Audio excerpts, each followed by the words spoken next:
বন্ধুরা, আমি এখন আছি হচ্ছে কাপ্তাই। যে এটা হচ্ছে কর্ণফুলী নদী,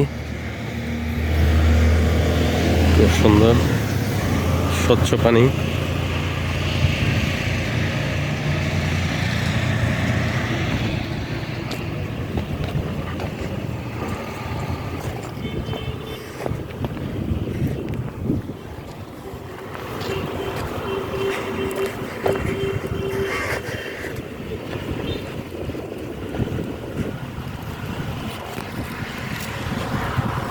খুব সুন্দর,